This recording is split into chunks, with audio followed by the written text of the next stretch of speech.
I found out about the graves, or the babies being buried there, probably back when I was like 13 years old or 14. I thought it was made up, but Jean said it actually said that on the sign about those flowers blooming.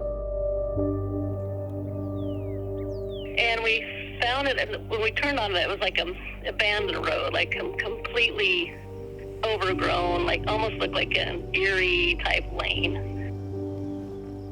So we go down it, we're walking down it, looking around, where is this, what's it going to look like? And then we see it, and to me, what I remember of it is a gated, like a black fence. It looked like any kind of a spooky movie.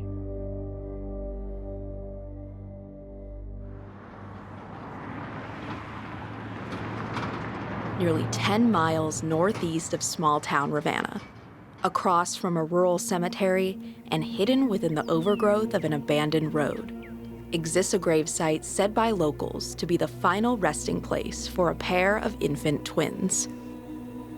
The burial site is notoriously difficult to access and even more difficult to locate. Those who may have stumbled upon it by chance often have a hard time recalling its exact location. Yet, to those who've stood face to face with the marker, it's left a lasting impression, one that's mystified locals for decades. But before the twins ever became a local legend, they were simply children, starting a new life in the United States with their parents, August and Anna Zeller.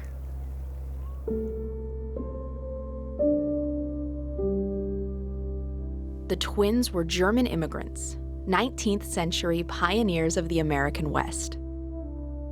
Their father, August, was a shoemaker in Germany, and at the age of 25, he and his wife, Anna, decided to leave their life in their home country behind.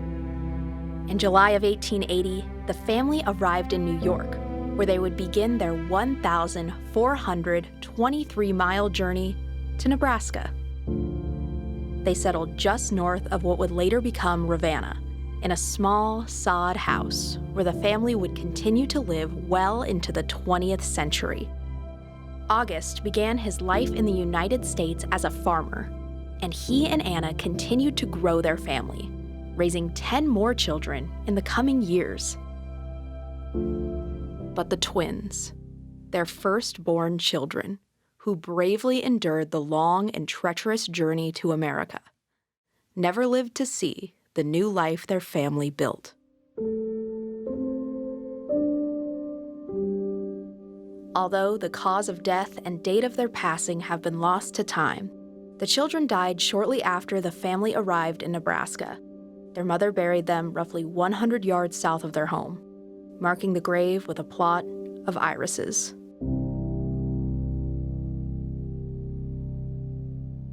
In 1980, over a century after the twins had passed, a local farmer noticed the irises blooming in his pasture. Remembering the story of the twins, Bud Pritchard took action, and with the help of the Sherman County Historical Society, he and his wife Elsie built a marker to remember the children and protect the burial site. Decades later, the homemade marker still stands. The crude structure, built from the farming materials Pritchard had on hand, protects the irises that continue to bloom after all these years.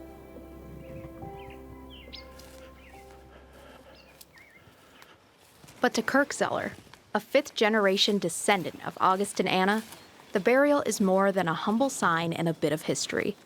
It stands as a reminder of his heritage. I've always been curious about the family history and always felt a deep connection to it, a connection to my German ancestry. And so I was very intrigued when I did find out about it and went out there. And I've gone out there to take pictures with all three of my kids at different stages in their life.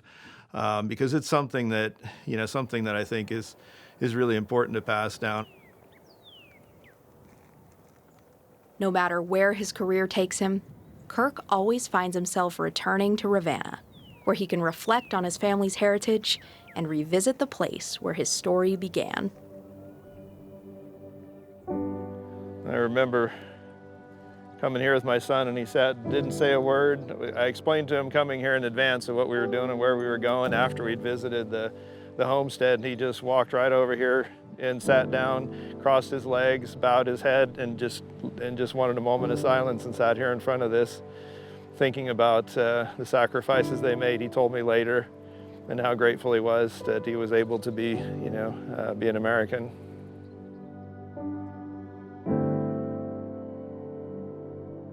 To some, a ghost story taken right out of a spooky movie. To others, a cherished piece of family history. Throughout the grueling era of westward expansion, thousands of pioneers lost their lives as they pursued prosperity on the new American frontier. Some of these brave men, women, and children are remembered fondly, their burial sites identified by a granite headstone, historical marker, or a handcrafted sign. But many of these graves remain unmarked, undocumented, and forgotten. For every inspiring legend of resilience, sacrifice, and preserved family heritage, there are likely hundreds more completely lost to time. I'm appreciative that some of the things, some of the old churches and stuff, there's at least landmarks where they once were. And I'm hoping we can preserve that stuff so other people in future generations, 2 or 3, generations later, have the ability to go back and be able to physically understand, wow, my great-great-great-grandparents lived here.